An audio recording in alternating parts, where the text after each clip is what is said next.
Hello friends, welcome back to be English champion. आज हम read करेंगे अकबर और बीरबल की नॉलेज और विजडम बेस्ड स्टोरी। इसका टाइटल है द बुल्स मिल्क। तो क्या मतलब है? बैल का दूध। बुल और मिल्क दोनों नाउन पार्ट्स ऑफ स्पीच है। यहाँ जो एस है वो एक अपोस्ट्रोफी एस है जिसका यूज पोजीशन के रूप में करते हैं, यानी जब एक नाउन दूसरे नाउन के ऊपर अधिकार दिखाता है तो वहां अपोस्ट्रोफी एस आता है और इसका हिंदी अनुवाद का की के आता है। तो इसीलिए टाइटल का मतलब है बैल का दूध, और इसको हम स्टोरी के थ्रू पढ़ेंगे और इस स्टोरी में हमें बहुत सारी वोकेबुलरी देखने को मिलेगी जिससे हमारी वोकेब पावर अच्छी होगी और हम इजीली इंग्लिश को समझ पाएंगे। और इस स्टोरी के थ्रू हम अपने चारों skills listening, speaking, reading and writing को इन्हेंस करेंगे। और इसके साथ ही आप वीडियो को लाइक कर दीजिए और जो लोग चैनल पर नए हैं वो सब्सक्राइब भी कर दीजिए और नोटिफिकेशन को ऑन करना ना भूलें ताकि आप समय पर ऐसी वीडियो की नोटिफिकेशन आपको मिल सके। तो बैल का दूध। Once emperor Akbar decided to ask Birbal to do something that would just be impossible. Once एक बार एम्परर अकबर सम्राट अकबर ने डिसाइडेड फैसला किया, वर्ब की सेकंड फॉर्म। तो हिंदी अनुवाद होगा फैसला किया। किस बात का? टू आस्क बीरबल यानी बीरबल से कहने का या पूछने का। टू डू समथिंग यानी कुछ करने के लिए। जहां जहां आपको टू वर्ब की फर्स्ट फॉर्म देखने को मिलेगी तो वो किसी पर्पस के लिए आती हैं, यानी किसी उद्देश्य के लिए। यानी फैसला किस बात का किया? बीरबल से पूछने का या कहने का। क्या कहने का? टू डू समथिंग यानी कुछ करने के लिए। दैट जो, वुड जस्ट बी बिल्कुल, वुड बी का मतलब होता है होगा, इम्पॉसिबल असंभव। एक बार सम्राट अकबर ने बीरबल से पूछने का फैसला किया कि वो कुछ ऐसा करे जो बिल्कुल असंभव होगा। यहाँ पर वुड विल का पास्ट है और इसका यूज हम तब करते हैं जब पहले वाले सेंटेंस जो है वो पास्ट में होता है। यहाँ डिसाइडेड जो कि पास्ट फॉर्म में है तो इसीलिए यहाँ विल की जगह वुड आया है। तो एक बार सम्राट अकबर ने क्या फैसला किया? बीरबल से कुछ ऐसा करने को कहा जो बिल्कुल असंभव हो। So he called Birbal and said, Birbal the royal medicine man wants bull's milk to prepare a special drug। So इसलिए, ये आपका जो है ये रिजल्ट को दिखाता है, यानी इसलिए ही कॉल्ड, उन्होंने बुलाया। किसके लिए बोला गया है? अकबर के लिए उन्होंने बुलाया बीरबल को। ये सब्जेक्ट है, ये वर्ब और ये ऑब्जेक्ट है। किसने बुलाया? उन्होंने। किसको? बीरबल को। तो उन्होंने बीरबल को बुलाया एंड सेड और कहा। बीरबल ये एड्रेसिंग करता है, यानी एड्रेस करता है। जब हम किसी को आवाज देते हैं तो समझ लो हम उसको एड्रेस कर रहे हैं, उससे बात कर रहे हैं, सीधे संबोधन कर रहे हैं। बीरबल द रॉयल यानी शाही, मेडिसिन मैन का मतलब होता है हकीम या वैद्य जिसको कहते हैं, यानी शाही वैद्य। वांट्स, यहाँ पर आपको ये देखो वर्ब की फिफ्थ फॉर्म, यानी ये प्रेजेंट में है फॉर्म, जो वर्ब है ये प्रेजेंट में है। वांट्स यानी चाहता है। बुल्स मिल्क, फिर से अपोस्ट्रोफी एस यानी बैल का दूध। टू प्रिपेयर यानी बनाने के लिए या तैयार करने के लिए। टू प्लस वर्ब की फर्स्ट फॉर्म है तो ये पर्पज के लिए आया है, यानी बनाने के लिए। स्पेशल ड्रग यानी एक खास दवा। इसीलिए उन्होंने बीरबल को बुलाया और कहा, बीरबल शाही वैद्य बैल का दूध चाहता है। किस लिए? एक खास दवा तैयार करने के लिए। तो ये उस वैद्य का उद्देश्य था। Get me the milk of a bull from somewhere. Get me मुझे लाकर दो। तो ये सेंटेंस वर्ब की फर्स्ट फॉर्म से स्टार्ट हुआ है। तो जो सेंटेंस V1 यानी वर्ब की फर्स्ट फॉर्म से स्टार्ट होते हैं वो इम्परेटिव कहलाते हैं, और इम्परेटिव सेंटेंस में आज्ञा, सलाह या विनती का सेंस निकलता है। यानी गेट मी मुझे लाकर दो। द मिल्क दूध, ऑफ अ बुल एक बैल का। फ्रॉम समवेयर यानी कहीं से। मुझे बैल का दूध कहीं से ला कर दो। आई विल डू, इसका मतलब है मैं लाऊंगा। योर ऑनर, यहां पर ऑनर पढ़ेंगे इसको। एच आपका साइलेंट रहेगा, हॉनर नहीं बल्कि इसको यहां से पढ़ेंगे ऑनर। योर ऑनर महाराज। आई विल डू यानी मैं लाकर दूंगा। तो विल के आगे सिर्फ डू फॉर्म आई है। ऐसा इसलिए है क्योंकि जो पहले बात पूछी गई है तो यहां पर उसका जवाब दिया गया, मैं लाऊंगा, फ्यूचर में है ये। महाराज, but I need time said Birbal.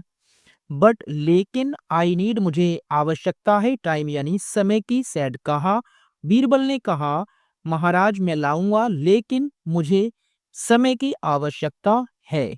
तो वर्ब की फर्स्ट फॉर्म है, तो प्रेजेंट में हम इसका अनुवाद करेंगे। जहां पर भी आपको वर्ब की फर्स्ट या फिफ्थ फॉर्म जो एस वाली फॉर्म होती है तो उसको हम प्रेजेंट में ही अनुवाद करते हैं। Well I give you 4 days, king Akbar said. अच्छा, वेल का मतलब है अच्छा। आई गिव मैं देता हूं, क्योंकि फर्स्ट फॉर्म में इसका अनुवाद भी प्रेजेंट में कर रहे हैं, मैं देता हूं। यू तुमको 4 days 4 दिन। किंग अकबर सेड, राजा अकबर ने कहा अच्छा मैं तुमको 4 दिन देता हूं यानी 4 दिन का समय देता हूं। दैट विल बी सफिशियंट, तो क्या मतलब हुआ? दैट यानी वो, विल बी होगा, सफिशियंट यानी काफी, वो काफी होगा। ये फ्यूचर में है क्योंकि आगे की बात हो रही है, आगे होने वाली बात की बात हो रही है। वो काफी होगा, will be. Birbal informed and went back home. Birbal ने इन्फॉर्म्ड यानी सूचना दी या बताया, एंड वेंट बैक और वापस चला गया। ये गो की सेकंड फॉर्म है। हिंदी अनुवाद चला गया से करेंगे यानी वापस चला गया होम, घर। Birbal consulted his daughter about it. Birbal ने, कंसल्टेड का मतलब है मशवरा किया। कंसल्टेड आप इसको नोट डाउन कर सकते हैं, सफिशिएंट को, कंसल्टेड को। इसका मतलब है विचार विमर्श किया या मशवरा किया। हिज डॉटर अपनी बेटी से, अबाउट इट इसके बारे में। जो बीरबल ने, सॉरी अकबर ने जो उससे कहा था, तो ये इट उसके लिए बोला गया यानी बैल का दूध लाने के लिए जो बोला गया था, तो बैल के दूध की जो बात थी उसको इट के रूप में लिखा है। बीरबल ने इसके बारे में अपनी बेटी से मशवरा किया। तो क्या होता है? The daughter was as brainy as her father. The daughter बेटी वॉज थी, एज ब्रेनी यानी इतनी बुद्धिमान, एज जितने, हर फादर उसके पिता थे, यानी बेटी अपने पिता के जितनी बुद्धिमान थी। यहाँ पर आपको एज और उसके बीच में एक एडजेक्टिव और एज दिख रहा है, तो इसका मतलब है ये आपका एडजेक्टिव की पॉजिटिव डिग्री है, क्योंकि एडजेक्टिव की पॉजिटिव डिग्री में एज या सो एज का यूज किया जाता है, जो कि मूल अवस्था होती है जिसमें कोई भी चेंजेस नहीं होते हैं। यानी बेटी थी इतनी चालाक जितने उसके पिता थे। She told her father not to worry. She told उसने कहा, हर फादर अपने पिता से, नॉट टू वरी यानी चिंता ना करने के लिए। टू वरी का मतलब है चिंता करना, नॉट यानी नहीं। तो टू प्लस वर्ब की फर्स्ट फॉर्म, इसका हिंदी अनुवाद ना, नी, ने से करके। जहां पर भी आपको टू वर्ब की फर्स्ट फॉर्म मिलेगी उसका हिंदी अनुवाद ना, नी, ने से करना है आपको। उसने अपने पिता से चिंता ना करने के लिए कहा। आगे क्या होता है? At midnight, when the emperor was trying to sleep, Birbal's daughter started washing clothes at the river bank that was right in front of the emperor's bedroom window. At midnight यानी आधी रात के समय या आधी रात को। मिड किसी भी चीज में मिड लगाने से वो आधा हो जाता है, यानी आधी रात को। When जब द एम्पर सम्राट वॉज ट्राइंग कोशिश कर रहा था, टू स्लीप सोने की। तो वॉज के बाद वर्ब की आईएनजी फॉर्म है, तो इसका हिंदी अनुवाद रहा था से करेंगे, यानी कोशिश कर रहा था किस बात की? टू स्लीप सोने की। बीरबल्स डॉटर, ये अपोस्ट्रोफी एस जिसको मैं ऑलरेडी आपको बता चुका हूं, यानी बीरबल, इसका सेंस क्या होता है? का की के, यानी बीरबल की बेटी ने स्टार्टेड शुरू कर दिया वॉशिंग धोना क्लॉथ्स कपड़े एट द रिवर बैंक नदी के किनारे पर।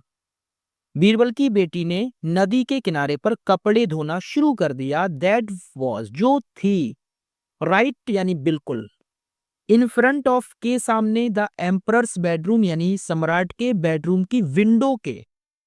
तो इस पूरे सेंटेंस का मतलब समझिए, आधी रात को जब सम्राट सोने की कोशिश कर रहा था तो बीरबल की बेटी ने नदी के सामने कपड़े धोना शुरू कर दिया, जो बिल्कुल सम्राट के बेडरूम की विंडो के सामने थी। तो यहाँ पर इन फ्रंट ऑफ को याद रख सकते हैं आप, इसका मतलब होता है के सामने, और राइट यानी बिल्कुल, और मिडनाइट यानी आधी रात, और रिवर बैंक तो आपको पता है नदी का किनारा। आगे देखिए, it irritated the emperor. It इसने, इरिटेटेड का मतलब है चढ़ा दिया या चिढ़ गया, द एम्परर सम्राट, सम्राट इससे चिढ़ गया। तो इरिटेट का मतलब होता है चिढ़ना। जब कोई चीज किसी दूसरी चीज को परेशान करती है, उत्तेजित करती है उसको, तो उसको इरिटेट करना कहते हैं। तो सम्राट इससे चिढ़ गया, इसको भी आप नोट डाउन कर सकते हैं। He asked the soldiers to nab whoever was washing clothes and present the culprit before him। तो यहाँ पर आपको ये टू नैब और कल्प्रिट, ये आपका न्यू वर्ड है, आप इनको नोट कर सकते हैं।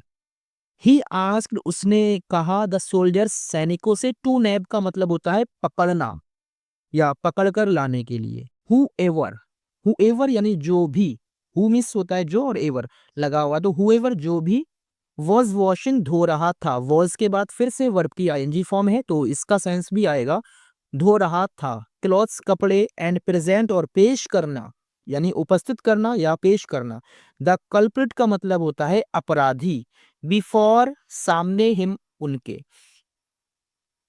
तो ये ही किसके लिए है, बादशाह अकबर के लिए। तो उसने सैनिकों से जो भी कपड़े धो रहा था उसको पकड़कर लाने और उसके सामने पेश करने के लिए, मतलब उस अपराधी को सामने पेश करने के लिए कहा।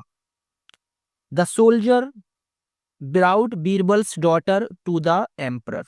द सोल्जर्स यानी सैनिक, ब्राउट लाए, ये बिरंग की सेकंड फॉर्म है, तो वर्ब है ये, तो वर्ब इसका मतलब है लाए, बीरबल्स डॉटर बीरबल की बेटी को, टू द एम्परर सम्राट के सामने, सैनिक सम्राट के सामने बीरबल की बेटी को लाए।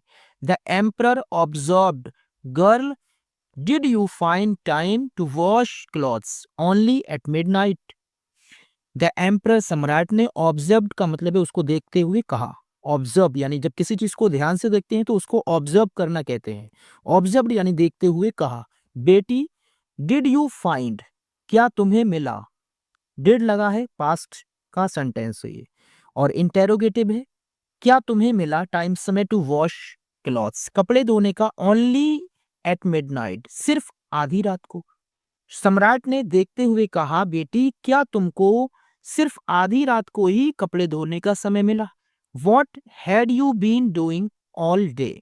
वॉट क्या, हैड यू बीन तुम कर रही थी, what had you been doing तुम कर रही थी, ऑल डे सारा दिन तुम क्या कर रही थी। Your honour I apologise for disturbing your sleep. Your honour यानी महाराज, आई अपोलोजाइज मैं माफी मांगती हूँ या क्षमा चाहती हूँ, फॉर डिस्टर्बिंग परेशान करने के लिए, योर स्लीप तुम्हारी नींद को, यानी डिस्टर्ब करना यानी दिक्कत देना। तो महाराज मैं आपकी नींद को डिस्टर्ब करने के लिए क्षमा चाहती हूँ। I couldn't find time during the day. I miss मुझे, कुडंट फाइंड का मतलब है नहीं मिल सका, नहीं मिल सका। टाइम समय, ड्यूरिंग द डे यानी दिन के समय या दिन में, मुझे दिन में समय नहीं मिल सका। My father has given birth to a child. My father मेरे पिता ने, हैज गिवन दिया है, has plus V3 present perfect tense का सेंटेंस है, इसका हिंदी अनुवाद दिया है। बर्थ जन्म, टू अ चाइल्ड एक बच्चे को, मेरे पिता ने एक बच्चे को जन्म दिया है। मदर इज डेड माँ मर गई है, माँ मर गई है। So I have to look after my father and his baby.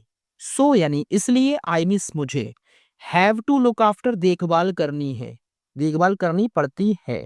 तो हैज हैव के बाद टू प्लस वर्ब की फर्स्ट फॉर्म जब भी आएगी तो उसका हिंदी अनुवाद पढ़ता है या पढ़ती है से करेंगे। यानी मुझे देखभाल, लुक आफ्टर का मतलब है देखभाल करनी पड़ती है।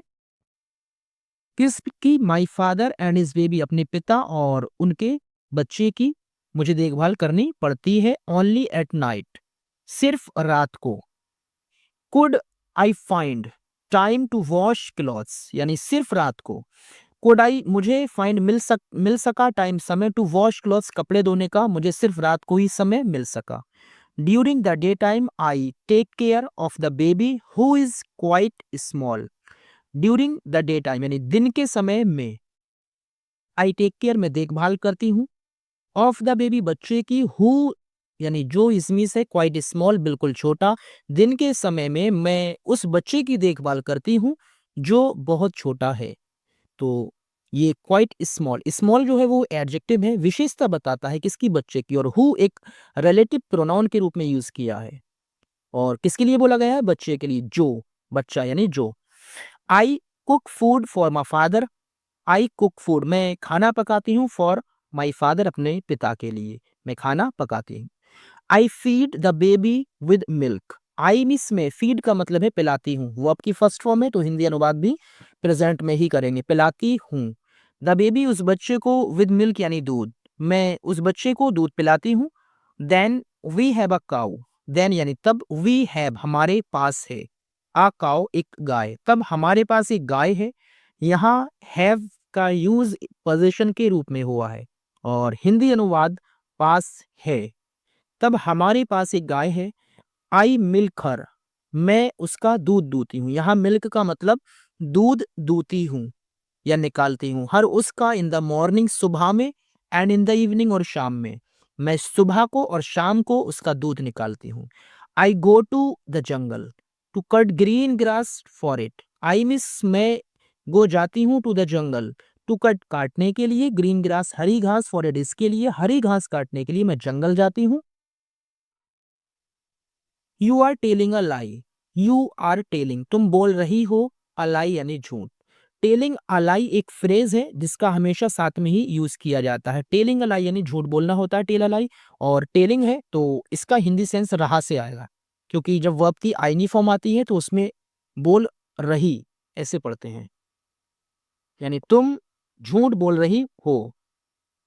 Do man ever give birth to babies, do helping verb से सेंटेंस स्टार्ट होता है और प्रेजेंट में है। डू मैन, क्या कोई इंसान, एवर कभी, गिव देता है, बर्थ जन्म, टू बेबीज बच्चों को, क्या कोई इंसान कभी बच्चों को जन्म देता है। द एम्परर एंग्रीली रिमार्क्ड, यानी सम्राट ने गुस्से से कहा, योर ऑनर महाराज, if bulls can give milk then man can also bear babies, Birbal's daughter replied.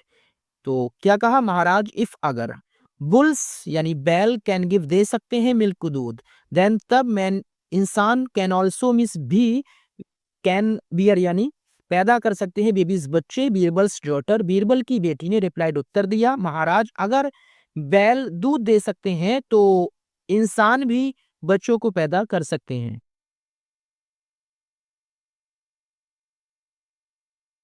Emperor Akbar's anger cool down, emperor Akbar's anger यानी सम्राट अकबर का गुस्सा, अपोस्ट्रोफी एस है हिंदी अनुवाद, सम्राट का गुस्सा। कूल्ड डाउन यानी शांत हो गया, सम्राट अकबर का गुस्सा शांत हो गया। ही गेस्ड, वो समझ गए, यानी उन्होंने अंदाजा लगाया या अनुमान लगाया। दैट द गर्ल, की वो लड़की, वॉज थी the daughter of Birbal, Birbal की बेटी, उन्होंने अंदाजा लगाया कि वो लड़की बीरबल की बेटी थी। He sent her home with a suitable reward and a message for Birbal to attend the court next day as the demand for a bull milk had been withdrawn। He उन्होंने सेंट भेज दिया, हर उसको, होम घर, with a suitable reward एक उचित इनाम देकर, उन्होंने उस लड़की को एक उचित इनाम के साथ घर भेज दिया, एंड अ मैसेज और एक संदेश भेजा, फॉर बीरबल यानी बीरबल के लिए, टू अटेंड उपस्थित होने के लिए, द कोर्ट दरबार में, नेक्स्ट डे अगले दिन, और ये मैसेज दिया कि बीरबल से कहना कि वो अगले दिन कोर्ट में पेश हो, एज क्योंकि, द डिमांड यानी मांग, फॉर अ बुल्स मिल्क यानी बैल के दूध की, हैड बीन विथड्रॉन का मतलब है वापस ले ली गई है, और जो बैल के दूध की डिमांड थी उसको विथड्रॉन कर लिया गया यानी वापस ले लिया गया है। अब उन्हें बैल का दूध लाने की जरूरत नहीं है। तो दोस्तों वीडियो अच्छी लगी हो तो लाइक और शेयर कर दीजिए और बेल आइकन को प्रेस कर दीजिए ताकि समय पर आपको ऐसी बहुत सारी वीडियोस मिलती रहे। Thank you for watching the video.